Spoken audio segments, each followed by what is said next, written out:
Well, good morning, good afternoon, or good evening, folks, wherever you are. Welcome to M1 Racing and another round with the G-Force Racing League.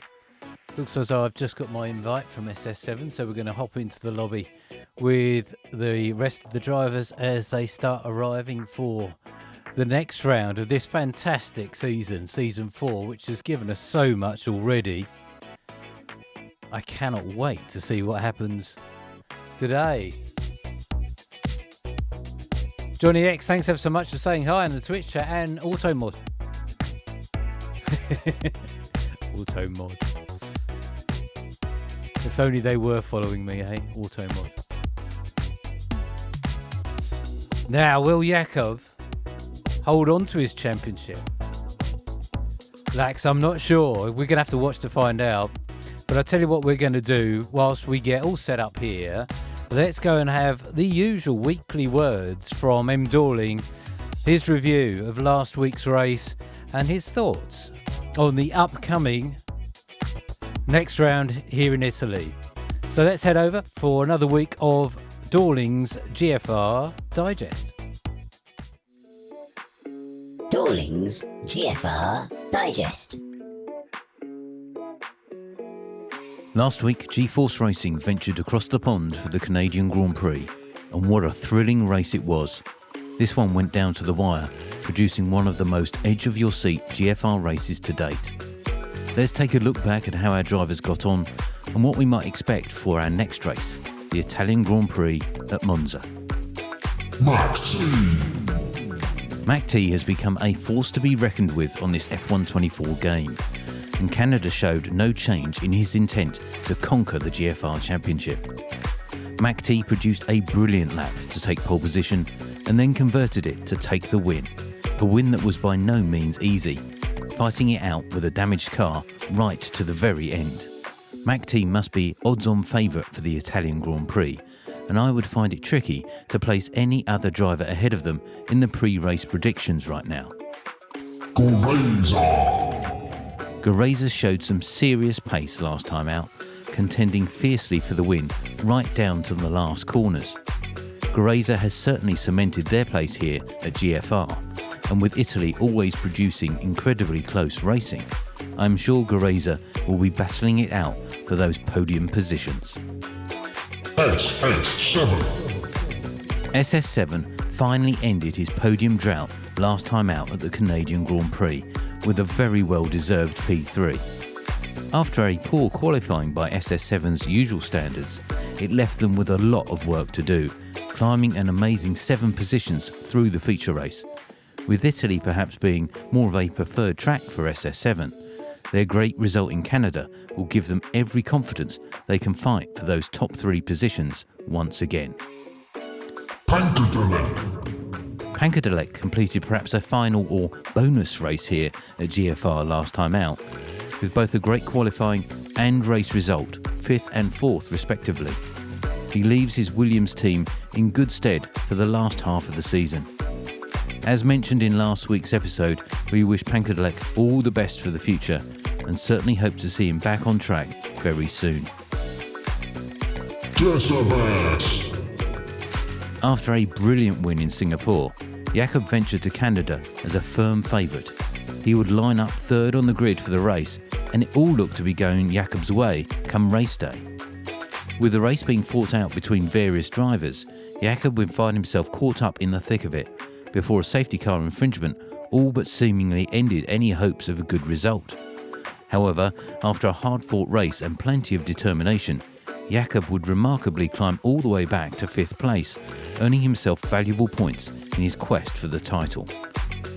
If Jakub can keep up this momentum, he could be odds-on to become GFR Season 4 champion. Big Tonk ended the Canadian Grand Prix in a well-earned P6, scoring big points for their Ferrari team and themselves.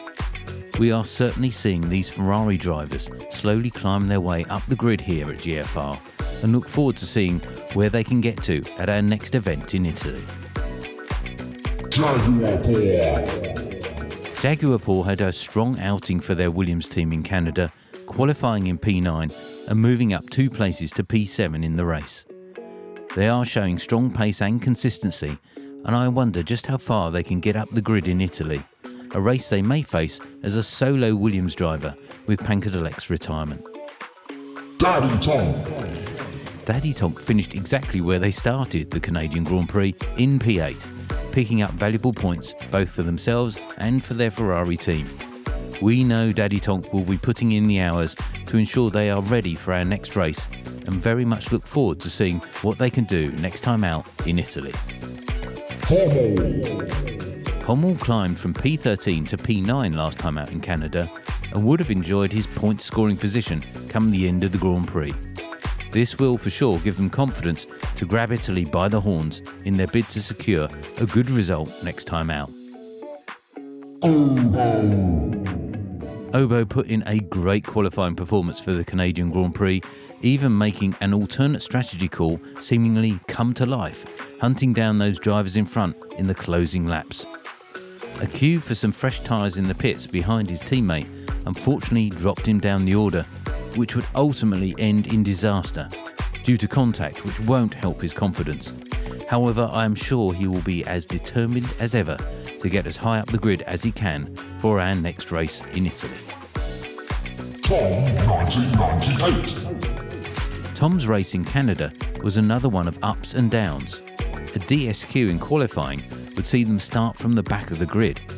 However, a storming first few laps would place them right in the thick of the action, before a series of unfortunate events would sadly see them retire from the race. We know Tom has the speed. Can he produce a clean race next time out in Italy? He would be a sure favourite for the win. M. Dorling's race in Canada was one of many ups and downs. An average qualifying, followed by some luck and a good strategy call in the race, saw Dorling up at the front fighting for the win. This would end in disaster though, 3 laps from home, when M. Dorling's luck ran out at the final chicane, the famous Wall of Champions. Will we see Dorling back fighting for the top spots at Monza? We will find out on Wednesday. Emil produced a stunning qualifying lap to place his car on the front row last time out in Canada. But this would unfortunately not be converted quite how they would have liked in the race itself. We can only hope that qualifying performance will give them confidence for future events. With Italy being a completely different track, can this driver continue their improvements and fight those ahead for the top spots? Riotech Gamer certainly seemed to have a bit of a turbulent event last time out. However, with plenty of practice and some possible Italian luck on their side, let's see what they can produce at our next event. This week we venture to Italy for another thrilling GFR event at the Italian Grand Prix. Expect Monza to present a great challenge for our drivers here, with plenty of DRS zones to keep everyone in play, and we look forward to seeing who will come out on top. We wish our drivers all the best for Wednesday's race, and if you are watching this for the first time and perhaps fancy taking part, please do follow the link to our Discord and social channels and come and be part of the one-of-a-kind G-Force Racing League. Let's go racing! Dorling's GFR Digest.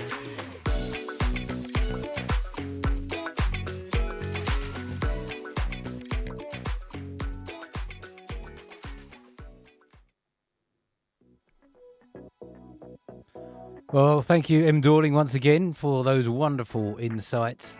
Really gives us a good view of what another driver thinks is going on in this league. And as you can tell, everyone contributes in one form or another to GFR. And it's really good of M. Dorling to take some time out of their week to put those words together, and hope you are enjoying them. They're all available on a playlist on my YouTube channel, folks. So if you would like to watch that one again, or indeed any of the previous ones, they are all available. Got GoatGhosty in the Twitch chat as they prepare for today's race. They were our championship leader, but not after last week. What a race it was last week. Folks, I know I say this every week, but it's because the racing has got better and better every single week. And last week's probably one of the best ever, if not the best ever. Certainly one of the most dramatic finishes we've ever had to a G-Force Racing League race. Our victor in the end was Macktee, and it was so tight. As M. Dorling was saying in his notes there, the Macktee picked up damage due to the crash that M. Dorling had in the Wall of Champions, and they had to try and hold on to the lead to the very end of the race. I'm not going to spoil it for you folks. Go and watch even if it's just the last few laps of that last race. It is absolutely brilliant to watch.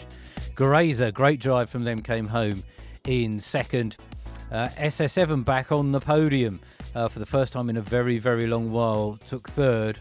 Pankadelek, who we didn't actually expect to see out racing last week, we thought they'd already retired, but though they had one last race left in them, they came home in fourth. Now, what was key is that Decevest, or Jakub as we now know them, finished in fifth, and with no GoatGhosty last week, or indeed for the last couple of weeks or so, that allowed Decevest to leapfrog them in the championship standings, and we'll take a look at those in a few moments' time.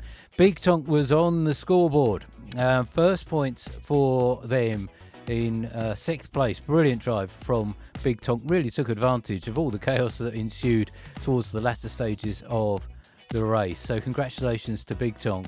Jakub, another seventh mid-table finish for them, but more points for them, and it was a good day for Williams all round really, with Pankadelek finished fourth, Jakub in seventh.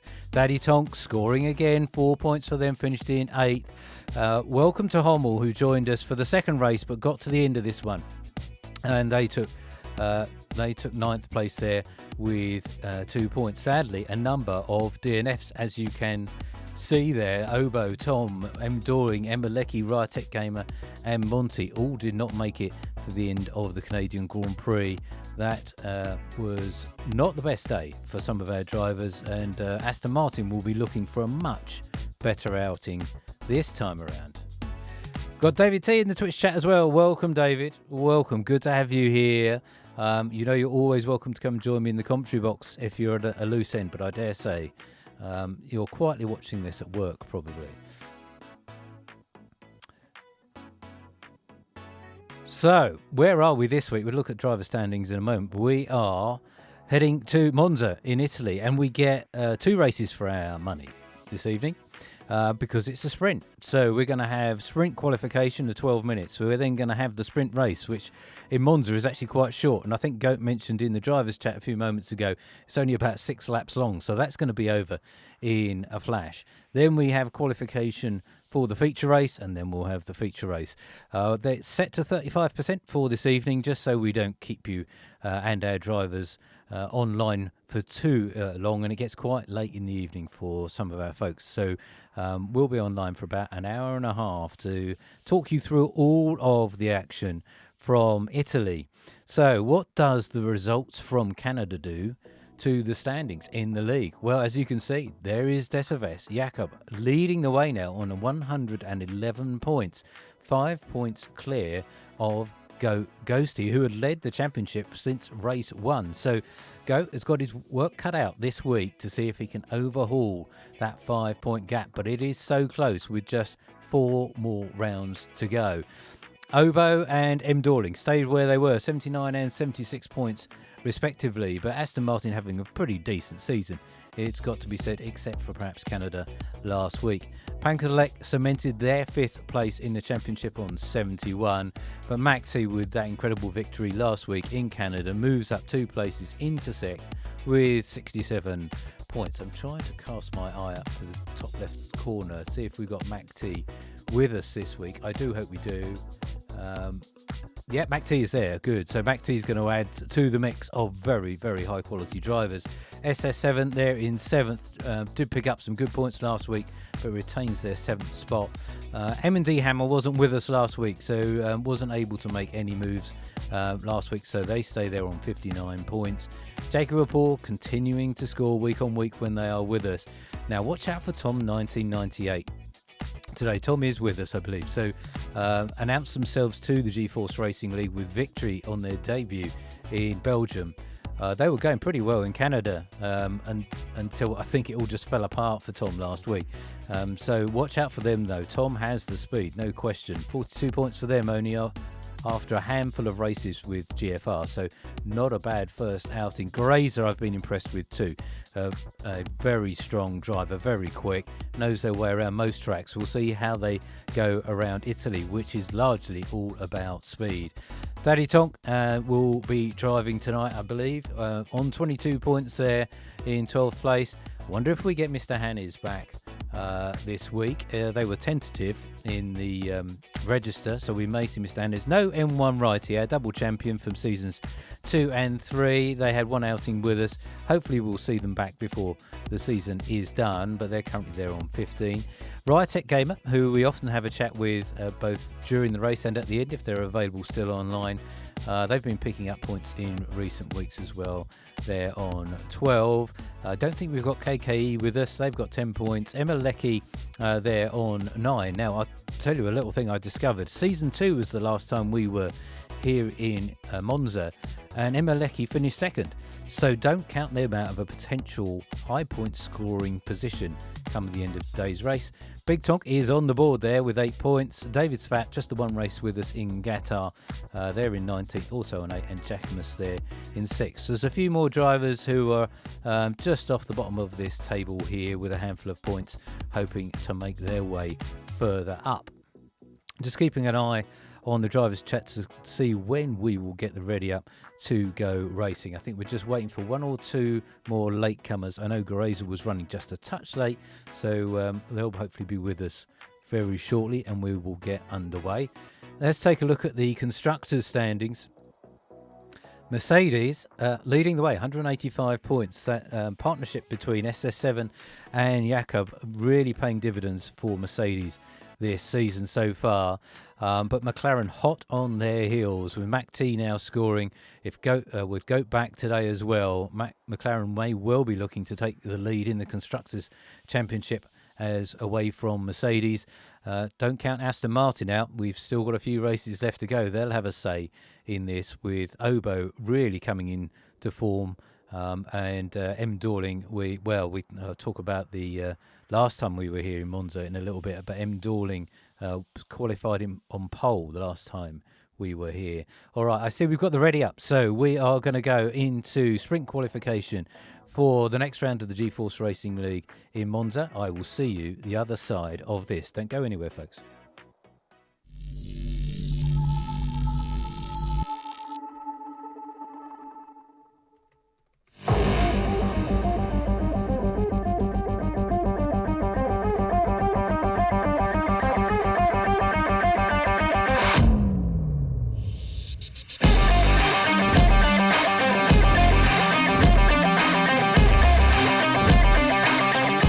On the inside of Cox, SS7 goes with them. It's wheel to wheel as we head down towards Vale. 3 cars wide coming down the strip.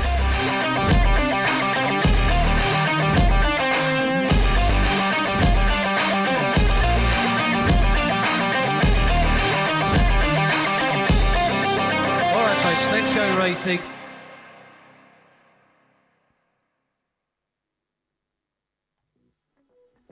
And just a reminder, folks, you might see at the end of that GFR intro mention of the Ironman, which runs every other Sunday, which we stream also on here, but mainly from my point of view, as I'm trying to survive out there with the GFR drivers. That is back this week, this Sunday. We have no idea where we're going to be racing. We actually only find out the track about 30 minutes before the race is actually going to begin. And it is a 100% race. So if you fancy a test of stamina as well as skill, come and join us on Sunday. We'll be starting our race, I think, 8 p.m. UK time. It's a bit of fun. We don't take it too seriously. And you might even be able to come on the stream with me, have a chat as we drive along and see how we get on. But it's a lot of fun. The Ironman's on Sundays, every other Sunday. And the next one, as I say, is this coming Sunday. Right, we've got 12 drivers out there. We may got one or two more coming to quali as we get underway, but I know SS7 was keen to try and stick relatively close to the times here. So we have got drivers starting to come out. for qualifying for the sprint race. So this is where drivers can potentially just go for it and not worry too much about the outcome, because they'll get a chance to do it all again for the feature. But it's a great way to get their eye in, and for those after points, the sprint race presents an excellent opportunity to add to their existing tally. We're following Riotech Gamer as they get their eye in on this a brilliant track here in Monza. One of my favourites to watch motor racing out on the TV. If it's not so great to watch in person, I can tell you, just because of all the trees, you don't get a great view across all of the circuit here. But we're going to do our best to give you all of the action here on M1 Racing this evening. So we've got Emeleki, Obo, M. Dorling, Daddy Tonk, Riotech Gamer, Macktee, GoatGhosty, both the McLarens out this week, Tom 1998, SS7, Jakub, that's Desaves in the championship, Gareza and Jaguar Paw. I think they'll all be looking forward to racing around here in Monza, the fastest track on the F1 calendar. Our cars here will be doing over 250 kilometres an hour in the real world. They're on the throttle for about 80% of the lap. It's pretty much flat out. So it's very much about car control to get the most out of the speed here that drivers can potentially gain. And one mistake and you can lose an awful lot of time round here. So everyone will be trying their very, very best to keep it all together. Riotech is the first one to be trying to get a time on the board. And they are likely to be setting the benchmark for everybody else.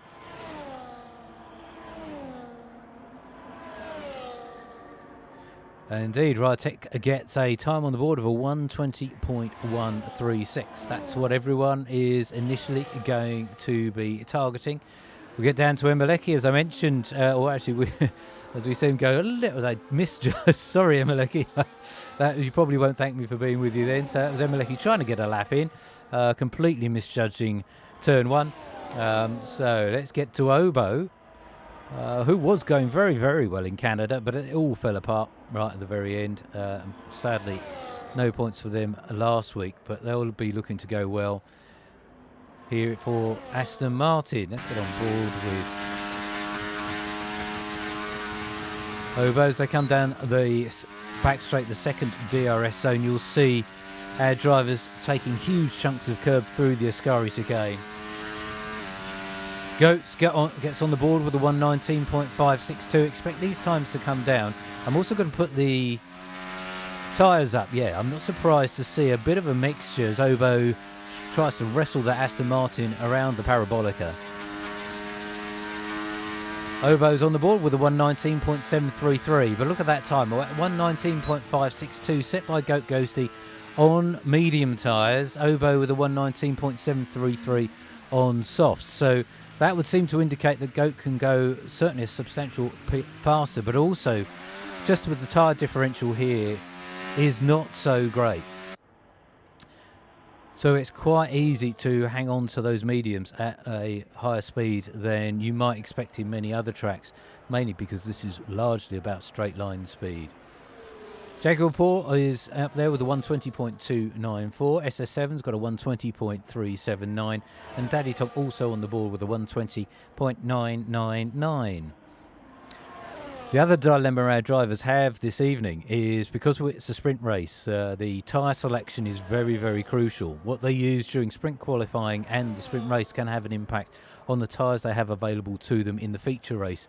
So they're going to tread carefully.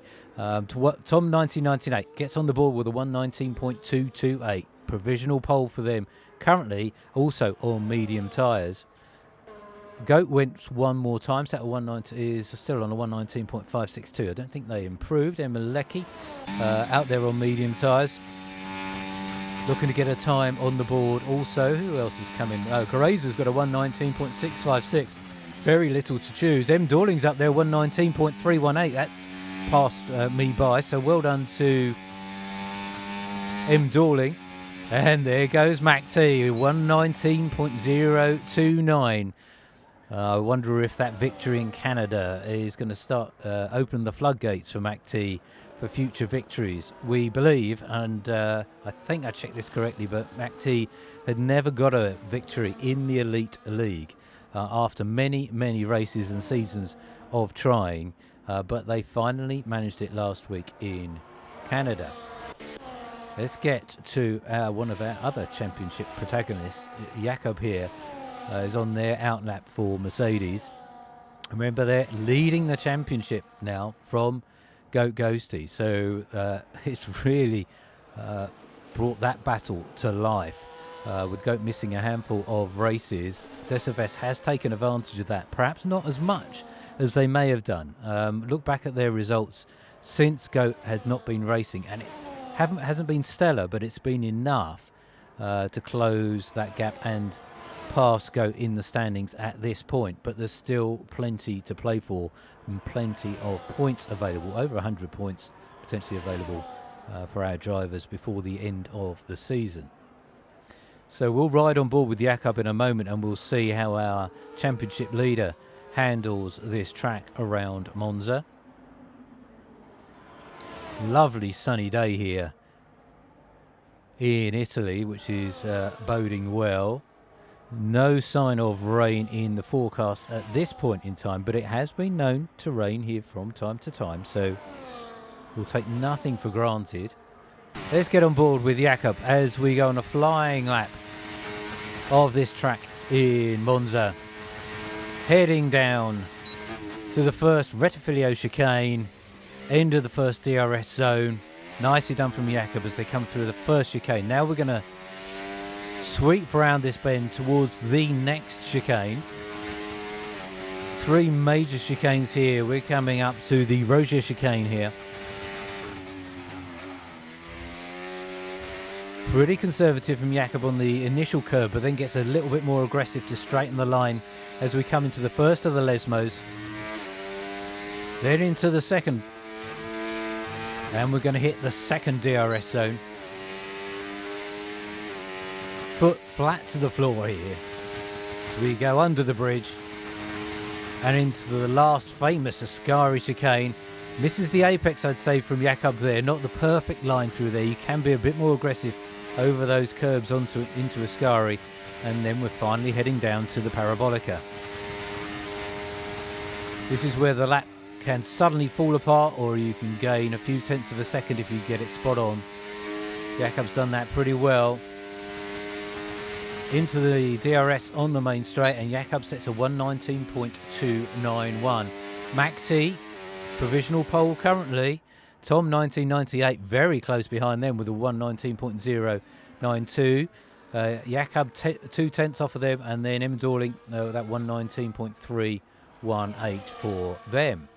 I'm going to get to Daddy Tonk here, who has been getting better and better week on week.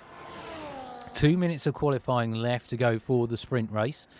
So even if it doesn't go too well, it's not like in years gone by where the result of the sprint would set the grid for the feature race. They get another chance at qualifying a little bit later on. And Johnny in the Twitch chat is telling us that he's beaten Jakub at every single race. Well done, Johnny. Why don't you come and join us in the G-Force Racing League? We could see you out on track fighting with Jakub and the other drivers here. It would be good to have you as part of the crew here. We're with Daddy Tonk, who's trying to improve on a 1:20.999. Only a handful of tenths separating first to fifth before we start to stretch the gap out a little bit. Tom has retired from sprint quali, and that is probably Tom saving their tyres, and they're probably happy with that. As Daddy Tonk switches, well, the back end of that Ferrari tries to switch around on Daddy Tonk out of turn 2. So that's not going to do a great deal for Daddy Tonk's time. They may continue to push it here. If I bring up the telemetry, my apologies, the lap data, and we'll also put the track map on as well. We'll see if Daddy Tonk is still improving. They are continuing to push on their flying lap here.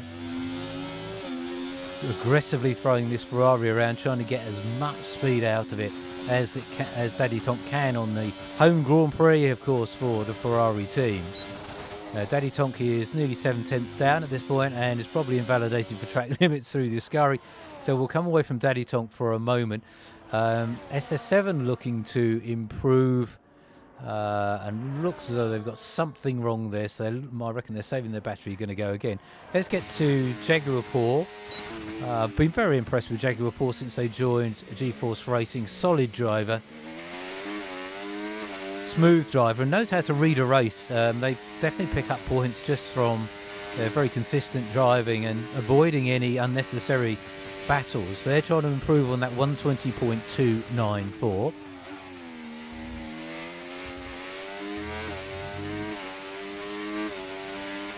As we come round through the first of the Lesmos, Jakub may get a little bit of a tow from the car in front. We can't quite see who that is. That looks like one of the McLarens in the distance. May get a slight tow to Jakub, give him a bit of extra space. And GoatGhosty's into the 118s, 118.985. Game on. As Goat's got provisional pole from their teammate Macktee. Jakub trying to close in on them also. M. Dorling has dropped down now into provisional 5th. Jakub's got that 119.288. Jakub coming around the final corners of the lap. We are done in terms of time for sprint qualifying, and half a second improvement from Jakub, but they are only in 10th. That's how close it is, folks. Emelecki, I didn't spot that, but Emelecki's got a 7th place, a 119.358. Emelecki pulled an amazing qualifying lap out of the bag in Canada in the wet. Emelecki found some incredible speed last week, couldn't quite convert it into a good finishing position in the Grand Prix itself, but Emelecki does clearly like this track and finished 2nd here last time we were here in season 2, so a couple of seasons ago, but look for them to do well. Well, we've got our running order for the start of the sprint race in just a few moments time. I'll take you through that when the official standings come up. And Johnny wants me to say that Jakub is slow. Okay, Jakub is slow. I'm not quite sure how he manages to stay in the G-Force Racing League, but I'm sure he might prove us wrong today here. It's going to be a good race, folks. Do stick with us for this. So we've got the sprint, then followed by the feature race. I'm really looking forward to this as we get into the last third of the season of season 4 of the G-Force Racing League. And if you're joining us for the first time here on M1 Racing, please do hit the follow button. That would be great. And if you want to get involved, there is a link to the Discord channel as well for G-Force Racing. So GoatGhosty is on pole. Macktee alongside them, an all McLaren front row, followed by Tom and Geraza. Good qualifying from both of those. Tom doing that lap time on a set of mediums. Watch out for them. Jakub alongside M. Dorling there in 5th and 6th. Then comes Emelecki and SS7. Obo alongside Jakub and Rytek Gamer alongside Daddy Tonk. That is going to be our starting order for the sprint race. Only the top 8 places get points here, folks. So 8 points for first, down to 1 point for 8th position. So our drivers will be looking to try and get something out of today's race. It's going to be ever so tight going in to the first chicane, into turns 1 and 2. You've seen it in the real world as well, and it's no different here on the game. If anything, it's worse with everyone potentially misjudging their braking on cold tyres into that chicane. We'll hope for no major incidents in going into that chicane on the first lap, but it will hold our breath as they get on the power off the start-finish line in just a moment or two. We have no formation lap here in G-Force Racing, so when you see the drivers line up on the grid, we'll get the 5 lights on and we will go racing. I think Goat said it was going to be 6 laps long, the sprint race. You're very welcome, Johnny, and welcome to the channel. So we'll see how this one pans out, and also if it stays dry.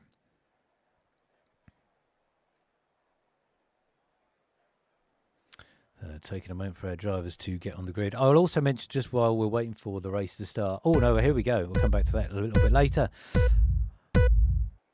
All right, 5 lights are on. All right, folks, let's go racing for the sprint race here with the G-Force Racing League from Monza. GoatGhosty has led us away. Macktee has got a fast charging Tom on the outside. Looks as though Tom has got past Macktee. Wheel to wheel as they go through there. But Macktee has got the better grip coming out of the Retifilio chicane. And GoatGhosty has streaked away. 6/10 already from Macktee. Macktee will close that down, I'm sure, in no time at all. If we get down to Grazer, sort of gaggle of cars here at the back as they come into the next chicane. Looks as though that's a Mercedes of SS7 having to take avoiding action through the chicane. Then into the Lesmos. Tom having to drop back in behind Macktee. Grazer's followed with them. Jakub there defending from, I should say attacking Grazer. So Jakub looking to get through on the Sauber as quickly as they can in these early stages in the race through into the Ascari chicane. And Jakub is through up into 4th place. Let's have a quick look what the tyres are. That everyone's on mediums, so we'll take that off. We won't need to use quite so much screen space. So everyone on mediums for this race. There will be no pit stops in the sprint unless anyone picks up any damage. Emelecki now on the back of Grazer. So Emelecki having a good start as Goat sets the early pace, but they're dragging their teammate Macktee and Tom and Jakub and Grazer and Emelecki and Dorling, everyone within DRS range, which will be now activated. Oh, the back end of Grazer steps out. I don't know if they got a brief little nudge from Emelecki there, but well held by Grazer as no one loses positions or gains there, but Grazer had a moment coming into the Retifilio chicane, has recovered that, and they're back up and running behind Jakub. The two Astons of Dorling and Obo in 7th and 8th, and our drivers tiptoeing around here looking for an opportunity to pass. Remember, only 6 laps are already on lap 2. This will be over in a flash. GoatGhosty leading the way, trying to regain the lead of this championship. 8 points they would love to take away after missing the last few rounds and get back in the lead of this. And it's looking good for the McLaren team also at this stage. SS7 looks like they had a bit of a tough start, and they're now trying to get back onto the rear end of Jaguar.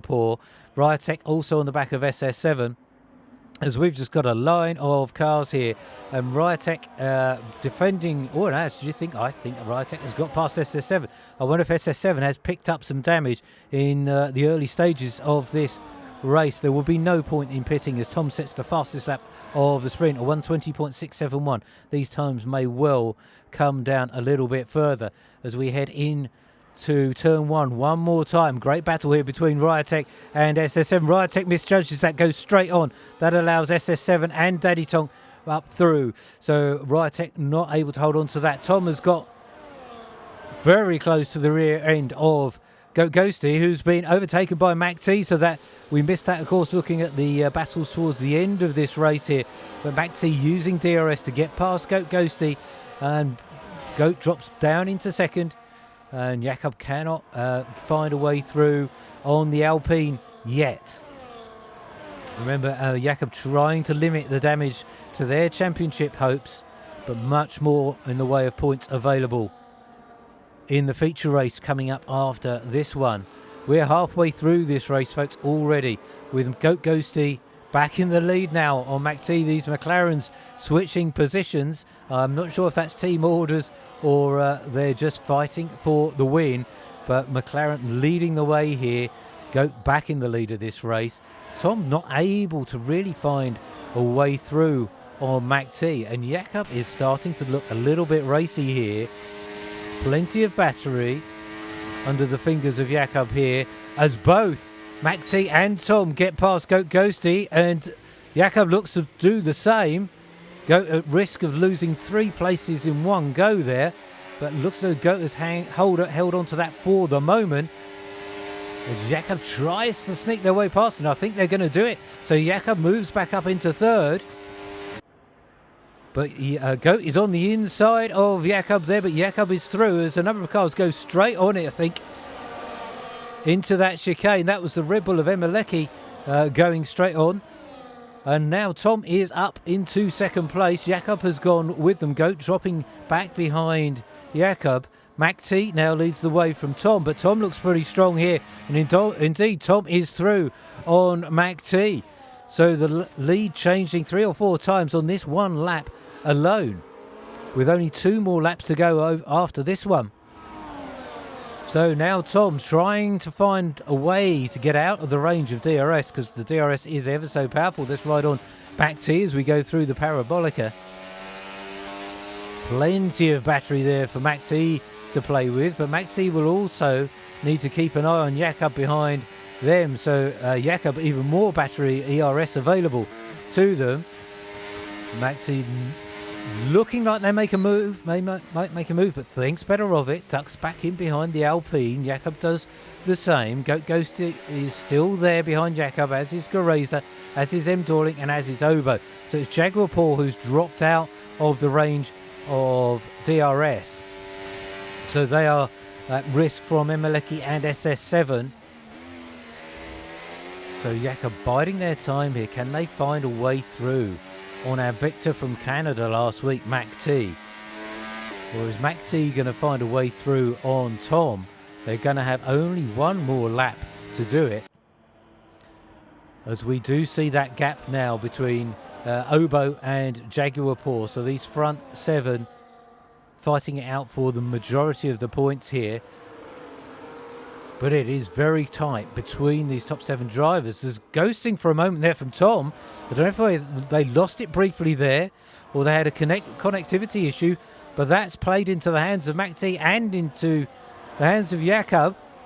Goat's trying to find a way round on Tom there. I suspect a connectivity issue for Tom, but that's really thrown them into the hands of Geraza.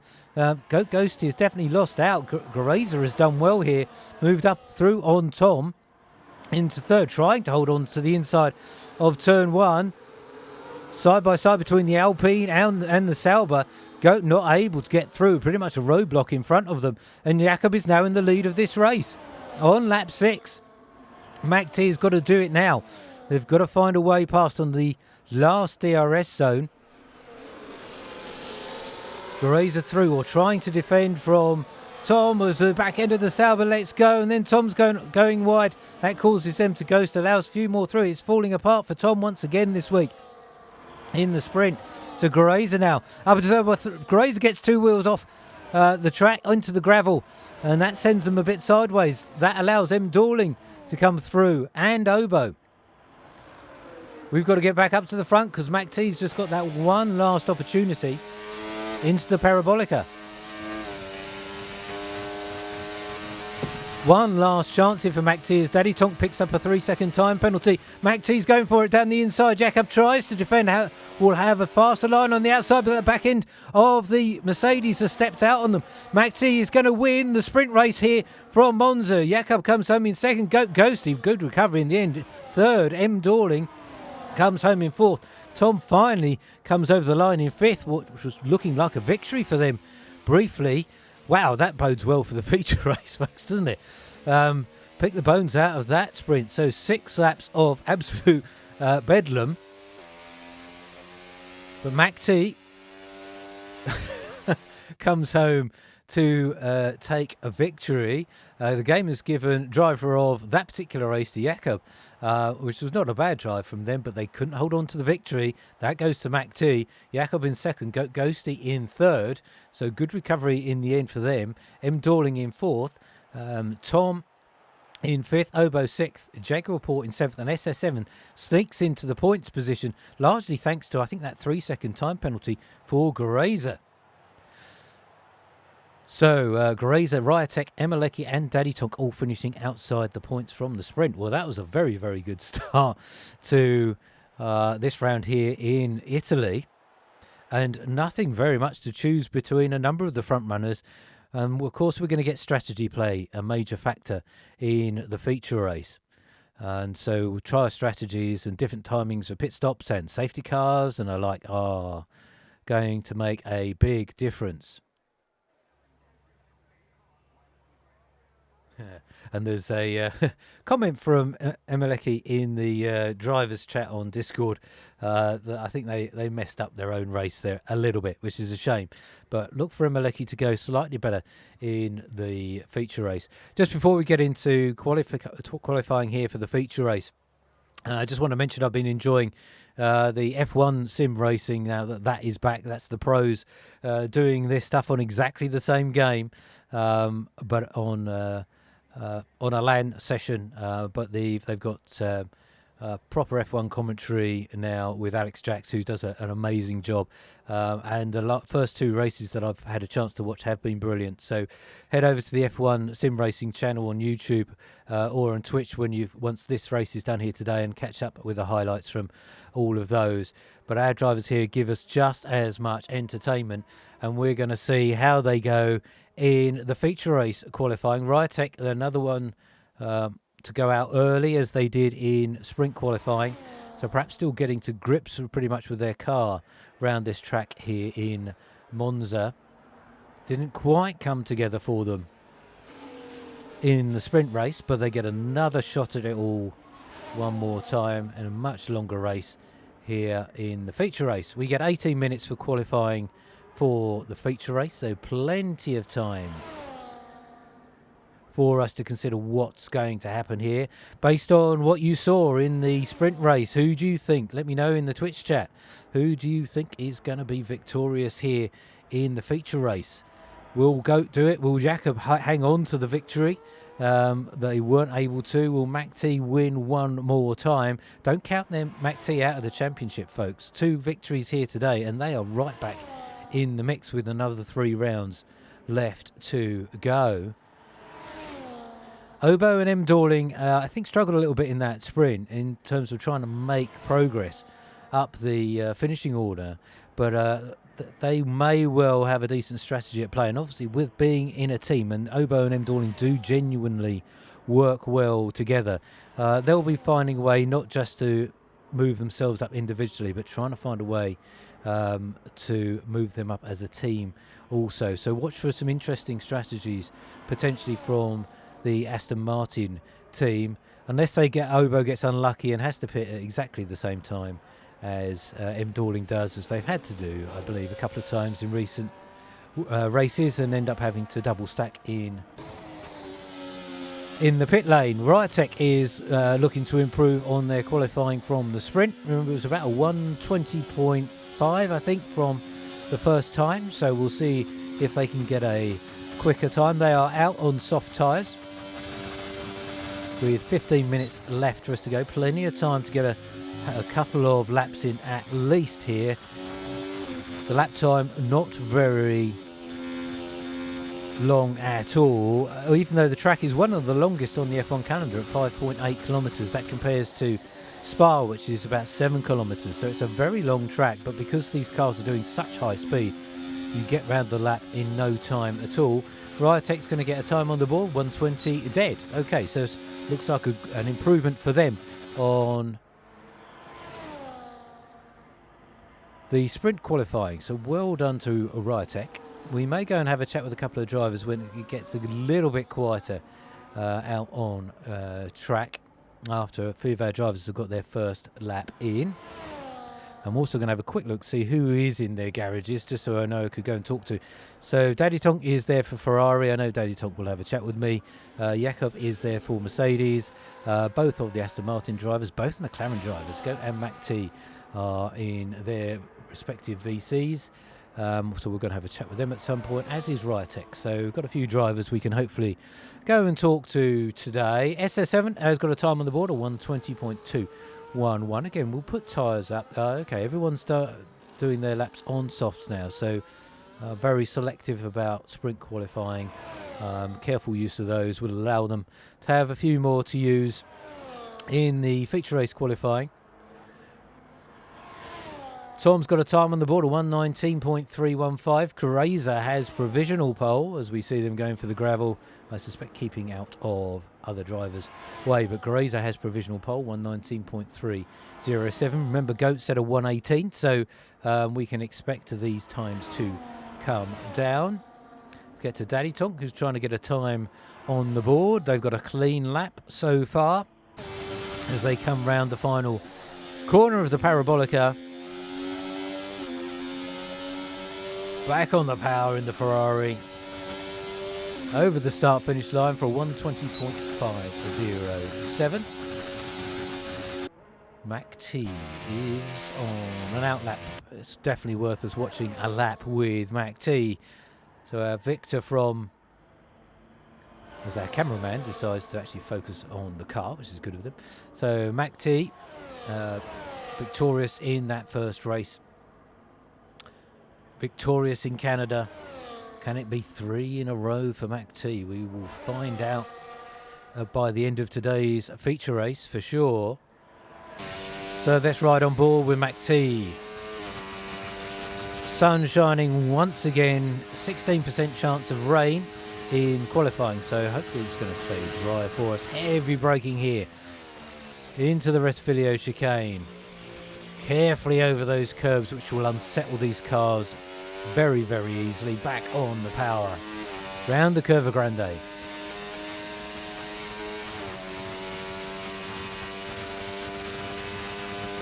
Then into the Rosia chicane. We'll see how much curve Macktee takes, and a fair amount of it. Try and shorten the line through that chicane, carry as much speed as possible. Into Lesmo 1. Then into Lesmo 2, taking advantage of every inch of track that Macktee can find. Into DRS. Heading down to the Variante Ascari chicane. High speed through here. Much more curb than compared to what we saw with Jakub during sprint qualifying. Every inch of track being used here by Macktee. As we head down to the final corner, turn 11. Back on the power. 119.190 for Jakub, provisional pole. Macktee gets 119.447. So good qualifying from Jakub so far, holding provisional pole. Grazer there alongside them. Let's get to M. Dorling. M. Dorling, who puts together the weekly insights, Dorling's GFR Digest, and also one of our top drivers here at G-Force Racing, looking to get a time on the board for them. Remember that 119.190 is now the time to beat if you want to start on the front of this grid. M. Dorling did qualify fastest in Season 2 in Monza, so they know this track. They are quick. Can they put it together here in Season 4?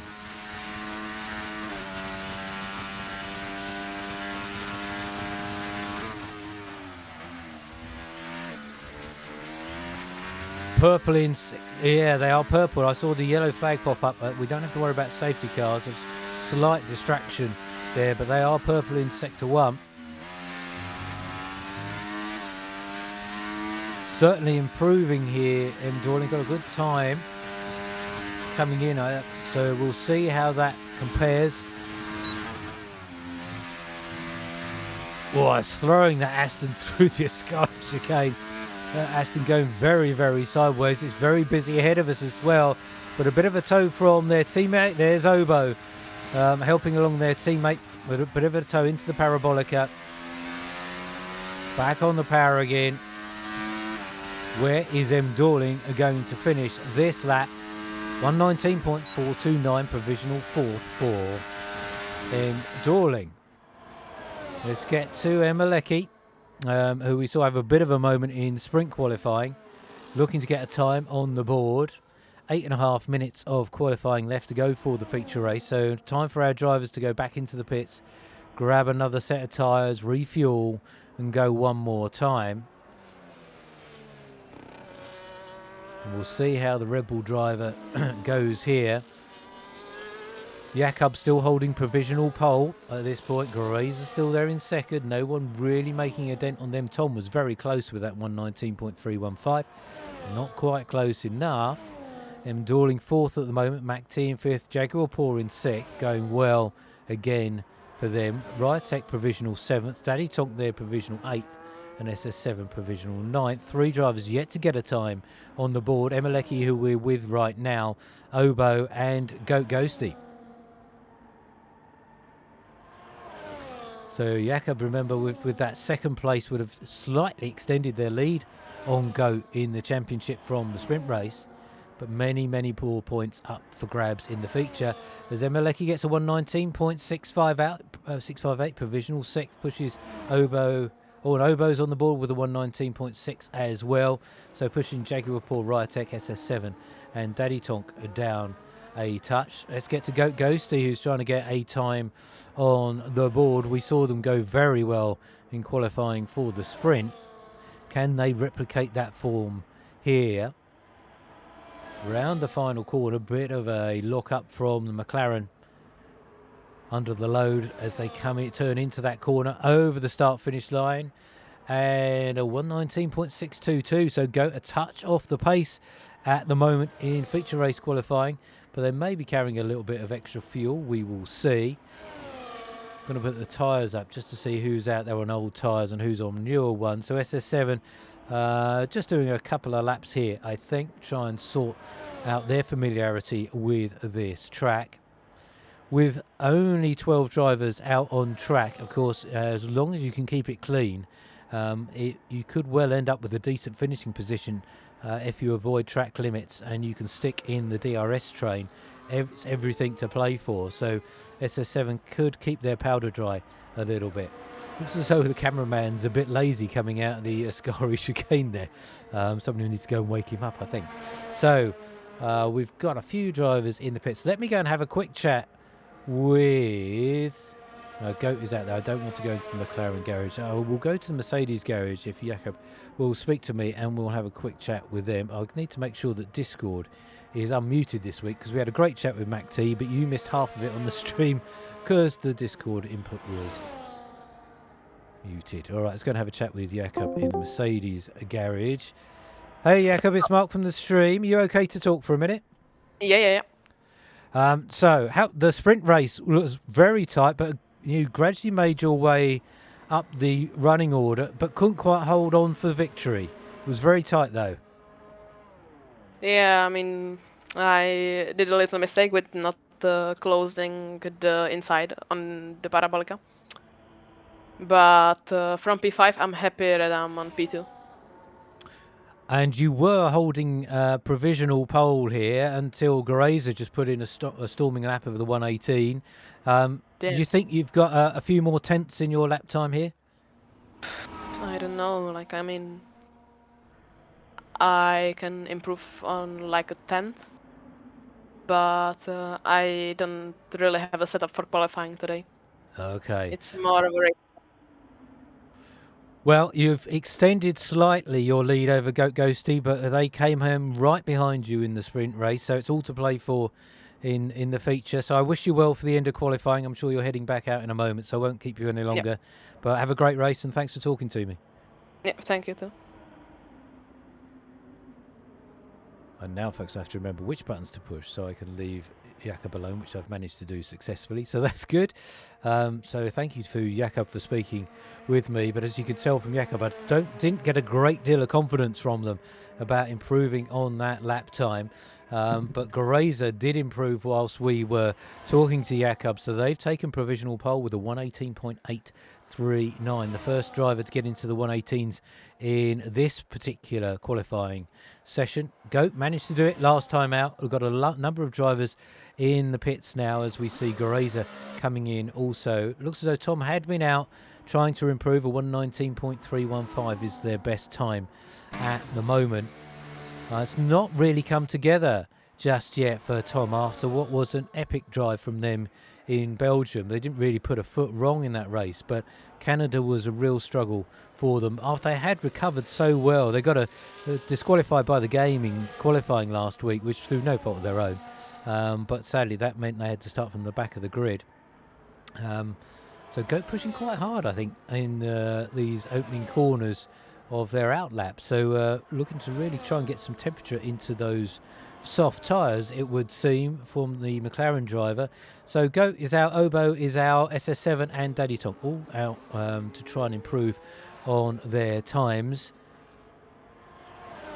And those with teammates will be hoping for a tow, but I'm not sure Macktee is playing that game. So Macktee very much in the warmth of the garage at the moment as Goat looks to start their next flying lap here. So we'll get on board with Goat, their current time of 119.622. That's what they're trying to be, to move further up, and they've got to get back into the 118s if they want to take or have a chance of taking pole. Really aggressive turning from GoatGhosty into the first chicane. You see Goat really hug that inside line.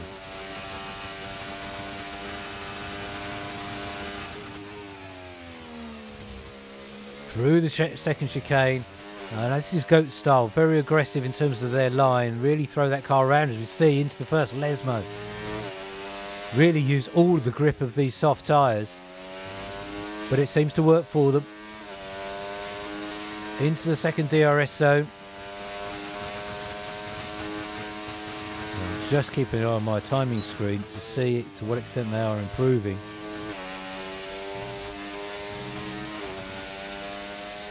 Through the Ascari chicane, now just one more corner, as all of our drivers pretty much now coming out for the last knockings of qualifying. A lot of the inside there from Goat of the Parabolica, even getting onto the grass, trying to make this as short a corner as they possibly can.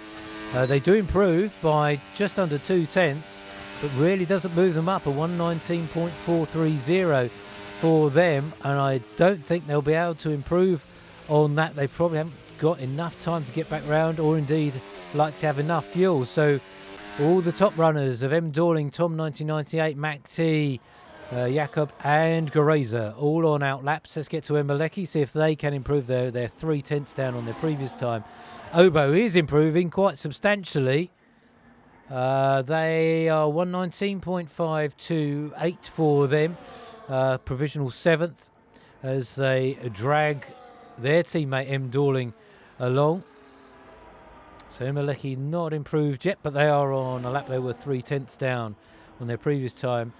Jakub also trying to improve. We'll get up to Jakub in a moment, who's obviously going to see if they can actually close in on Gareza, but that's a cracking time from Gareza. Could easily be starting on pole.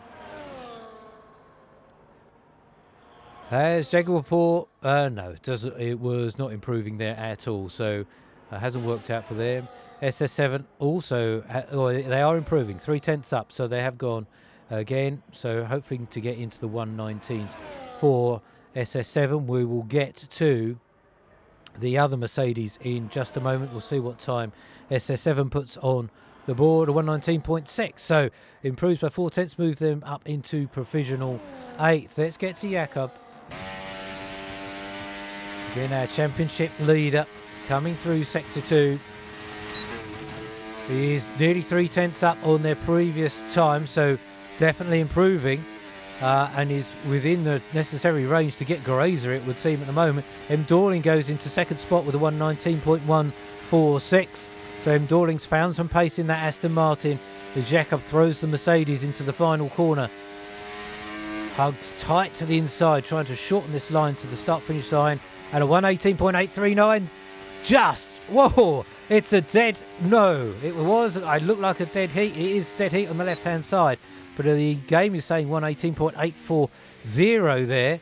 So it's nanoseconds between Gareza and Jakub. Almost impossible to separate them. Macktee with a 119.021 does not get into the 118s. Tom is going here. They're massively up on their previous time. Is Tom going to spoil the party?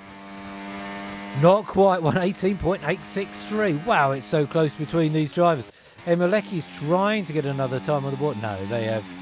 No, they do not improve at all.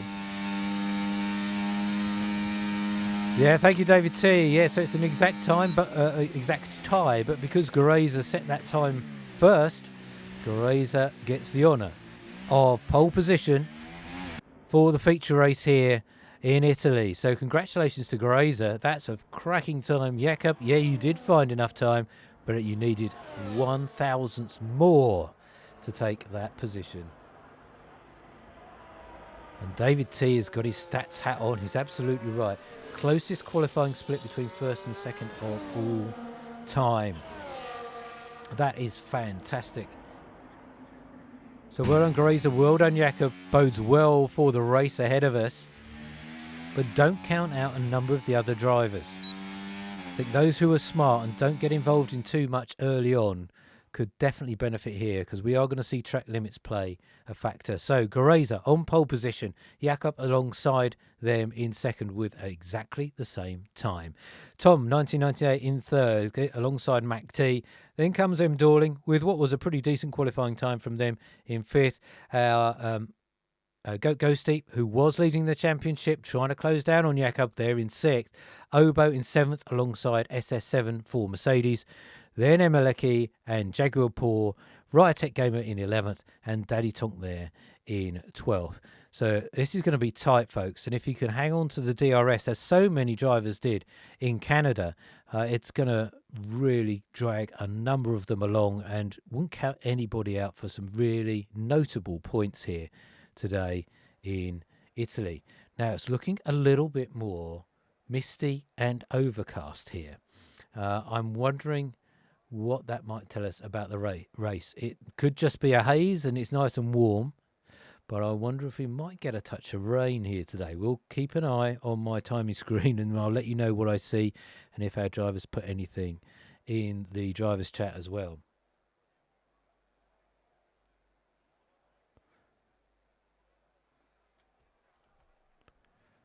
So bear with me a moment, folks. I just need to push a couple of buttons here and we'll be live racing in just a moment.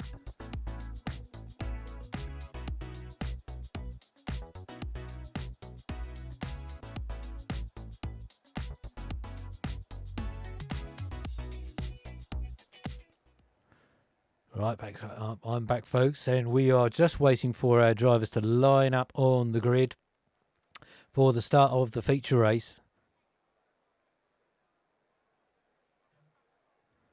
Interesting chat going on between Tom and GoatGhosty, I think. So I think it was a bit of a challenge in qualifying between the two of them. Well, hopefully they'll work that out, but the lights are coming on. All right, folks, let's go racing for the feature race here in Monza of the G-Force Racing League. Grazer has led us away.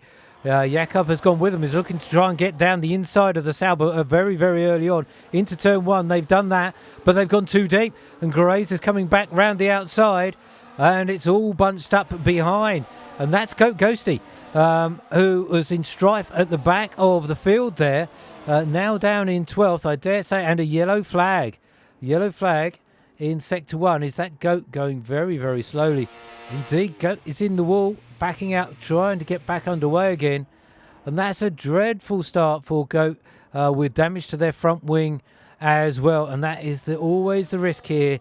Turn one, lap one here in Monza has caught so many drivers out with all our cars going into that corner all at one time. So Grazer did manage to make it through. Jakub went for it, overcooked it, could not turn that Mercedes quick enough, and did not hold on to the lead. So Grazer back in the lead. That's allowed Tom through into third place. Dorling there in fourth.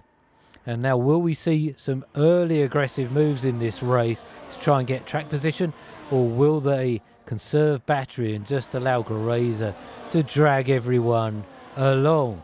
We've got Grazer from Jakub, from Tom, from Dorling, from Macktee, from Obo. Then comes Jakub, then SS7, then Emeleki, then Daddy Tonk, as Tom is looking in down the inside of Jakub. Jakub needs to give them space on the exit, which they rightly do, but that allows Tom to get back on the power slightly earlier and take second position from the Mercedes. And we have lost Goat. So Goat has retired in the pit lane. So Goat sadly leaving us at this early stage of the feature race. Maybe Goat will come and tell us what their perspective was on whatever happened there in turn one. But it was not to be for GoatGhosty, as Grazer struggles to hang on to the back end of that Sauber coming out of the second Lesmo. So that brings Tom right onto the rear end of Grazer as we come into the Ascari chicane. Grazer clearly pushing hard, trying to get away from all the cars behind them, but that's allowing Tom is just essentially pushing the Sauber along at this point. stuck right behind the rear wing of the Sauber, as is Jakub behind in the Mercedes. Jakub pulls out, and I think was thinking of a move on Tom in front. And Daddy Tonk with the fastest lap of the race. Take a picture, Daddy Tonk. As Jakub and Tom stream past Garaza. The Bedford. Oh, and that's Macktee, who's just gone straight on at the chicane. Caught the side of, I think it was Tom. Well, Macktee just went straight on there. Very unlike Macktee, but is back up and running again. Tom has picked up some damage as a result of that, I think. Jakub there now has dropped back a little bit with all that commotion, but as has Garaza got swallowed up by Tom and Jakub going into the Retifilio chicane. But what happened to Macktee, folks? That's very surprising, and they have a huge, wouldn't be surprised if that's a very big penalty as a result. Let's take a look. Yeah, 10 seconds for Macktee for essentially going straight on, but that's very uncharacteristic of Macktee. Unlike them to misjudge it. So we'll probably hear more about that later. But right now, that's put Macktee right at the back of this running order. But everyone within DRS of each other. Tom has a penalty also, but I dare say that may well have been due to that collision with Macktee. So don't read too much into that at this point. But it's definitely going to have an impact on the finishing order initially, as Jakub tries to find a way past the Alpine one more time, going into the Retifilio chicane. Doesn't work. Has to pull out to defend from Garaza behind them. Don't forget M. Dorling is still there, bringing everyone else with them, including their teammate Obo. They do not want to drop outside the range of DRS because the front three will disappear off into the distance. But Tom is holding their own at the moment. I'm going to reserve judgment on that 3-second penalty for Tom, because that suspect that may not be their fault, and that could get removed at the end of this race. We will see. So M. Dorling has got closed back up onto the rear end of Garaza. Garaza looks maybe to make a move on Jakub into the Ascari chicane, thinks better of it, drops back in. So the other drivers, I think rightly so, just biding their time. Keep your eye on Jaguarpour, folks. They're one of the few drivers to come out on hard tyres. So Jaguarpour started on hards, as did Emeleki. Emeleki almost always starts on hard tyres, so no great surprise there. But this DRS train is allowing them to stay in touch with all of these cars here, and they will have super grippy tyres at the end of this race when they switch on to the softer compounds. So watch out for Jaguarpour and Emeleki in the latter stages of this race. And that was SS7, I think, tapping the back of Obo, turning them around into the Retifilio chicane. So it's unfortunate for Obo. It shifts them all the way down to the back of the grid, and SS7 moves up, but a very unfortunate outcome for Obo there. And I dare say there will be some reports over that one also. So the FIA could well be very, very busy come the end of today's race. Not forgetting who's at the front of this race, of course. We're this group of 4 cars, which has now broken the DRS. SS7 now 1.5 seconds back from that group. So Jakub resumes the lead of this race through on Tom. Garaza now in third, M. Dorling in fourth. SS7 will do their darndest to try and close down that gap. Emeleki picks up a 3-second time penalty for track limits. As these 4, I expect, will now work together to try and pull away from everyone else behind them. SS7 will be hoping that they fight it out and slow each other down, as Jakub sets the fastest lap of the race, a 1:21.9 on lap 5. Oh, and that's Garaza now having a look on the inside of Tom. And they will, again, as you'll see, they have much better acceleration on the outside of turn 2. A lot more grip there for the Sauber, allows them to move up into second place. Tom may be thinking of trying to come back through.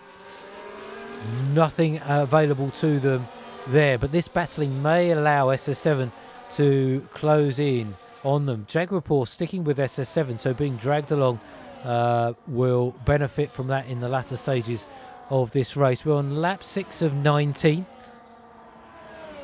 So just coming up on a third of the way through this 35% race here from Monza in Italy. Also 2/3 of the way through the season 4 of the G-Force Racing League. A reminder that Jakub is currently our championship leader from GoatGhosty, and GoatGhosty already leaving us from today's race, having finished third in the sprint a few moments ago. But will we get more overtakes here at the end of the main straight? It's almost like you get no choice. Macktee setting the fastest lap now, 121.583, recovering from whatever happened earlier. Grazer locks up big time coming into turn 1. Good avoiding action there from both those drivers. Means that Jakub retains the lead. Grazer slots back in to second. Tom there in third. Dorling biding their time. There's a long way yet to go. Pit stop still to be taken. You never know if we get a safety car. Let us get down to some of the other drivers before we return to the front. So we've got Jakub here, who's got through on SS7. So maybe those hard tyres are starting to come into their own. And if Jakub can close down on that front 4, SS7, Daddy Tonk and Macktee are all going to go with them, with the benefit of DRS. Riotech Gamer has dropped off the back of Macktee. I also expect that Macktee's penalty may be corrected later on, so I would suggest checking back in to the Discord server or with us next Wednesday when we confirm the results from today's race. But I suspect there is going to be a lot of inquiries with the FIA about some of these time penalties. SS7 moving back through on Jakub back up into 5th, using that DRS. Oh, and that was Grazer trying the same move, I think, again on Jakub. Just caught that out of the corner of my eye. Into turn 1, a sideways Sauber one more time. Wasn't able to hold on to it, and that's allowed Tom back through on Grazer. And Dorling, again, as they've done in many races in recent weeks, just biding their time there and let it all happen in front of them. But it's certainly allowing Dorling to stay there. The gap between Dorling and SS7 is, I'm keeping a keen eye on. That's 1.8 seconds at the moment. And they'll be hoping that battling in front of them continues and will allow them to get closer still. We're with Macktee at the moment on the rear end of Daddy Tonk, recovering from that really unexplainable straight on at turn 1 a few laps ago, but now looking to recover from that. I wouldn't be surprised to see them get past Daddy Tonk sooner rather than later. Just would be interested to see if they've got... and Jakub is into the pits. So Jakub is the first to blink into the pits, as is Macktee. So we'll see what the undercut looks like here as Obo and Riotech Gamer also into the pit. Oh, Riotech speeding in the pit lane. That's 10 seconds will hurt them come the end of today's race. That's unfortunate. So we'll see what the undercut... so this is Macktee serving their 10-second penalty that they picked up earlier, which is why they were much slower, but probably sensible for them to get that out of the way sooner rather than later. So Jakub will be out on track on brand new hard tyres, which they will take to the end of this race. Riotech has decided, I think most likely, that 10-second penalty for speeding has really done their race in. So they have decided to retire in the pits. So we've lost Riotech today. So it's Goat and Riotech both leaving us today. Actually, Riotech's retired just the other side of the Retifilio chicane. So that is sad for Riotech and Haas, but that's another driver out of the running. So if anyone finishes today, they are going to get points. So points for all top 10 finishers here, as well as an extra point for fastest lap. Holder of the fastest lap at the moment is Macktee with a 1:21.583. So would be an extra point for them. Let's see where Macktee finishes at the end of this race. Right, more of the front runners pitting. So Grazer in, Dawling in, SS7, Tom, Daddy Tog, all coming in for brand new tyres. That means Jakub leads this race on lap 10 of 19.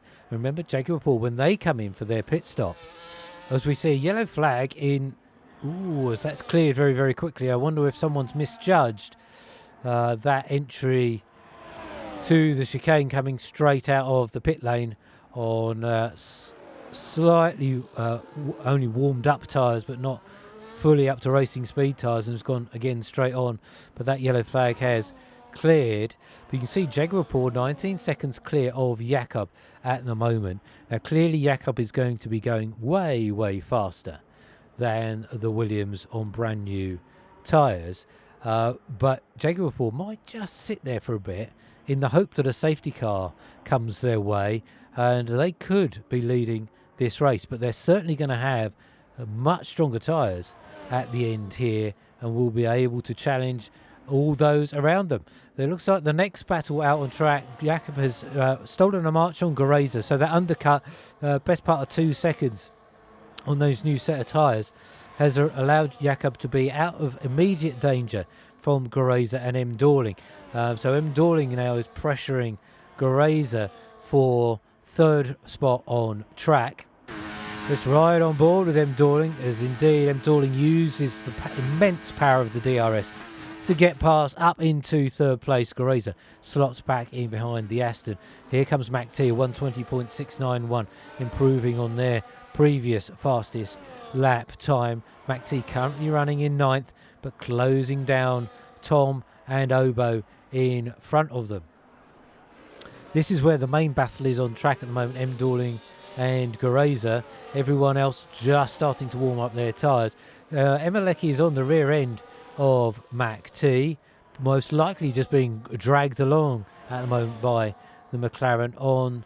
And that's Grazer going a little bit wide out of Lesmo too, but will have DRS as they come through on the Aston Martin. Moves back up into third, and perhaps these two looking to use DRS, working together to try and close down on Jakub in front. That gap is still just crept under 2 seconds, but the DRS swapping between the Mercedes and the Sauber will continue to close that down on the Mercedes in front of them. So Jakub could be under pressure from the two cars behind them, but they'll all be on pretty much similar distances. Jakub is into the pit, so they are getting off of those hard tyres, will be on mediums until the end of this race. So another 7 or 8 laps for them. As Grazer locks up going into turn 1 again. They do seem to struggle to get that Sauber to obey going in to that first chicane. SS7 is currently 4th on track, so whatever's gone on in the race for SS7 seems to be working out at the moment, but don't count anything out in terms of the subsequent decisions that the FIA might need to make after today.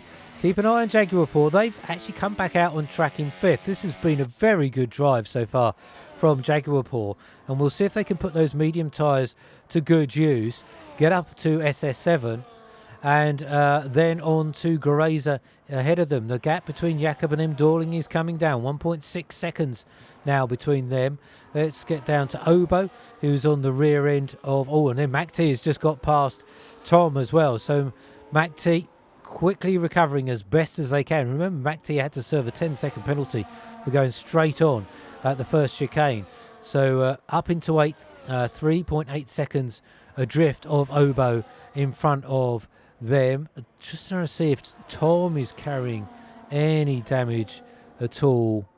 I think they may still be missing. Yeah, the front right end plate of their front wing is missing. So Tom will not have the grip they would prefer to have around here in Monza. Lap 13 of 19. The winner of this race has yet to be decided. The gap to Jakub is now 1.5 seconds as Grazer and Dawling switch positions one more time. SS7 is 3 seconds back as Jakub attempts to close in on the Mercedes. Jakub almost within the range of DRS. Then comes Obo, followed very closely by Daddy Tonk. Daddy Tonk sadly does have I think that's a track limits penalty, so that will potentially drop them back at the end of this race. But right now they're being dragged along by the Aston Martin in front of them. And that's Obo, who's recovered from what looked like contact from behind from SS7, but Obo currently in 6th place. Macktee is closing on Daddy Tonk like there's no tomorrow. 2.7 seconds now, the gap from Macktee to the Ferrari ahead of them. Tom is doing their best to stay with Macktee, even though they are carrying that damage. And Emelecki gradually dropping off the back of the Alpine, running here in 10th at the moment. And Emelecki likely to have to pit again if they want to pick up some pace. I wouldn't be surprised to see Emelecki get on some soft tyres towards the end and try and steal that extra point for fastest lap. Back to the front then. So Jakub leads the way, looking to extend their lead in the championship on GoatGhosty, and he's going to certainly make significant strides here regardless of where they might finish on the podium, it would seem. I think they've probably got a podium position nailed on. It's kind of whether it's going to be first, second or third, and I know M. Dorling and Geraser have got designs on that top step. 1.6 seconds back. Jakub is doing a pretty decent job of keeping that gap at around 1.5 seconds, but it's gradually coming down, a tenth or so at a time. 5 more laps to go after this one. The last lap from, well, let's see, the last lap from Desavesas, they just come over the line, a 121.9, whereas it's a 121.2 for M. Dorling. So they're closing down by about 6-7 tenths that lap, and you can see that now visually closer between M. Dorling and Jakub. That DRS really starting to have an effect, and they are pulling away from SS7 in 4th. Jakub is definitely pulling closer to SS7 though, and indeed is right on the rear end of the Mercedes. A 4th place for Jakub will be a great finish. I think that would be their highest finishing position for the Williams driver as well. So it's looking good for Jakub, and their strategy has definitely come to them here in Italy. Let's see if they use DRS here to get past the Mercedes driver, or whether or not SS7 might try to fight this. Indeed, an easy pass from Jakub on these new medium tyres. Oh, a bit deep from the Williams driver into this first Ascari bend, and that will allow SS7 to hang on to the back of the Williams. Indeed, gives them a bit of a run onto the inside of the Parabolica here and back through. Maybe smart from Jakub. They'll get another dose of DRS here, and I think we'll see Jakub back through on the Mercedes of SS7.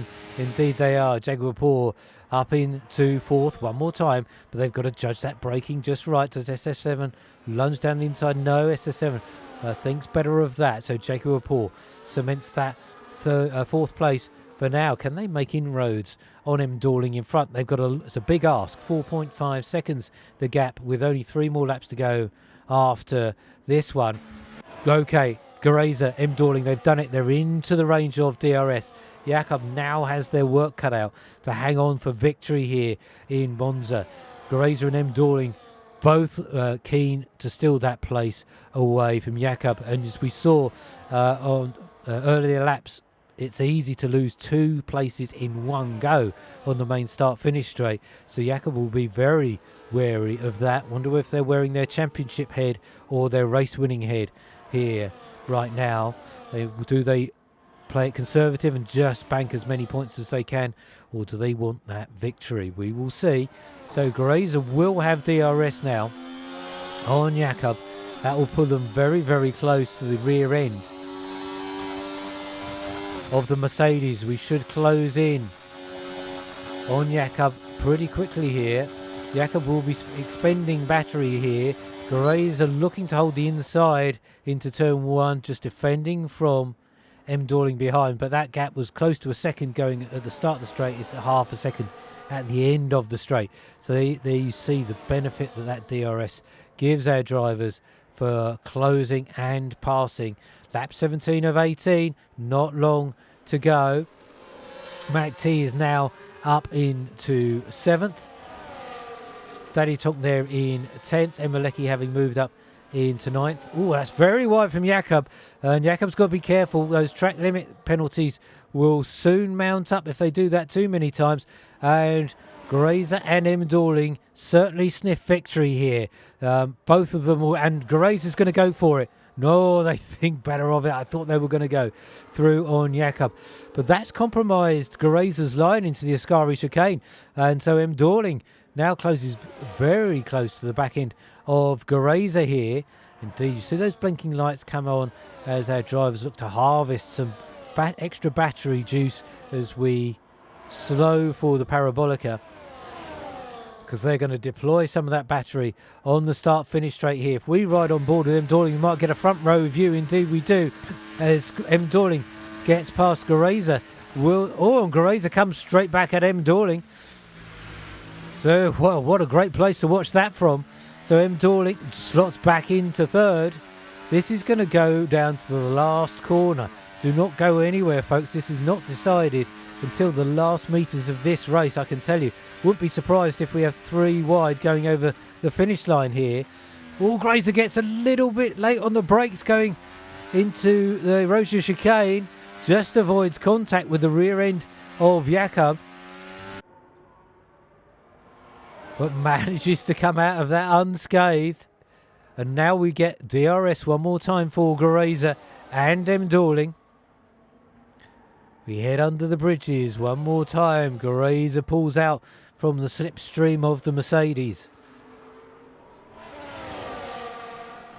Will we see another dive into turn 1 on the last lap of the race, folks? So we are on the penultimate lap.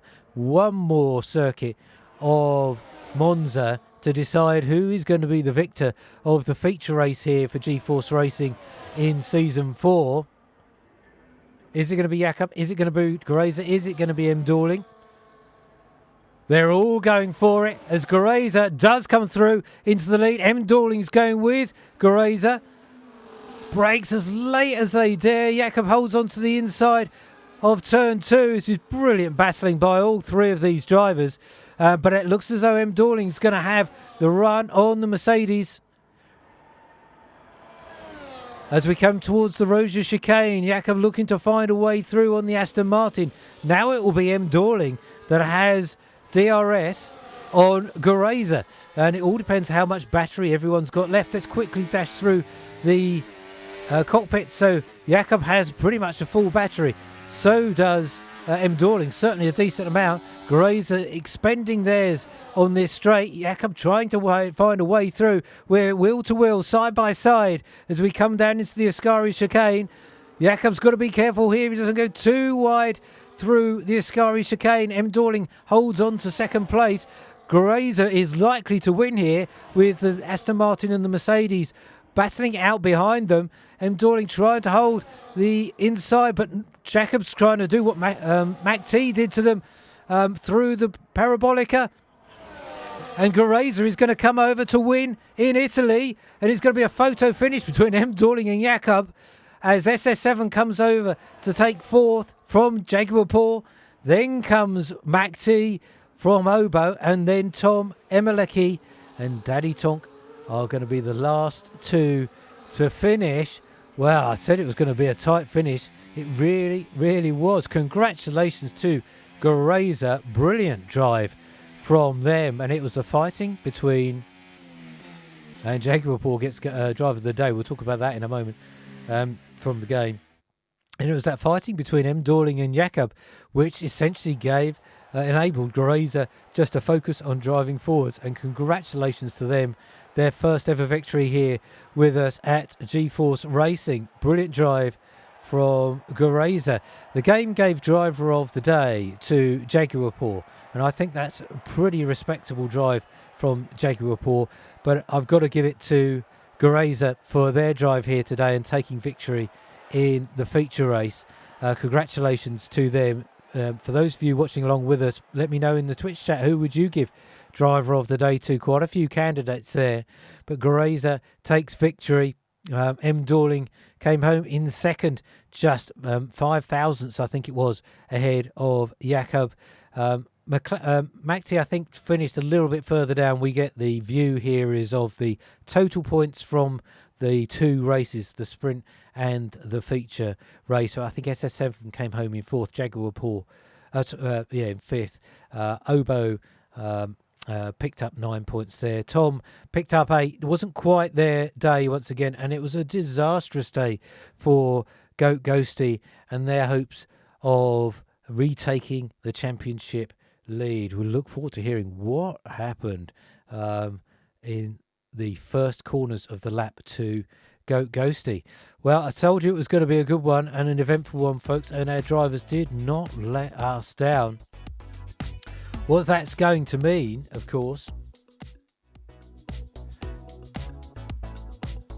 is that Decives is going to extend their lead quite substantially over GoatGhosty in the championship here.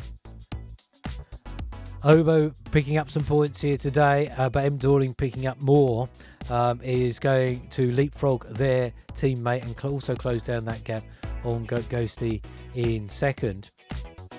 We will see what happens with Macktee, SS7 and a few others. So definitely check in on the Discord server on Sunday, which is when the results are typically published now. Or we'll take you through them all here next Wednesday on M1 Racing. Actually, if you come and join us on Sunday for the Ironman, I may well know the official results by then as well. So maybe come and join us for the Ironman on Sunday, and maybe we'll update you on the result from the official result from today's race. But there was so much to talk about, so much going on. Who knows where what the final finishing order is going to look like? But what we did know is that Jakub did not take victory. Gureza definitely did today. Jakub only managing to take third in the end from M. Dorling, but still enough to move Jakub further out in front in the championship. So congratulations to all our drivers today for giving us another great round of racing. So let's see where we're going to be next time out as we reach the final third of season 4. We're going to be under the lights, another night race, this time in Saudi Arabia, in Jeddah, for what a track that's given us some very exciting and dramatic racing in the past, with the walls coming at our drivers thick and fast. It is the fastest street circuit ever, and so you'll want to come and join us for that one under the lights in Saudi Arabia next Wednesday. We'll be live once again 8 p.m. UK time for that one. Then we head out to Spain for the penultimate round of season 4, and then finally Brazil for the grand finale. We wonder how close it's going to be. I think there'll be a few drivers in with a shout of the championship come then. So I'm going to leave you folks here. I'd love you to come back and join us on Sunday for the Ironman if you're available. Otherwise, I wish you all a very safe and happy week ahead, and we'll see you back here 8 p.m. UK time for the next round of G-Force Racing Season 4, live from Saudi Arabia. Thank you ever so much for watching. We'll see you all very, very soon. Bye for now.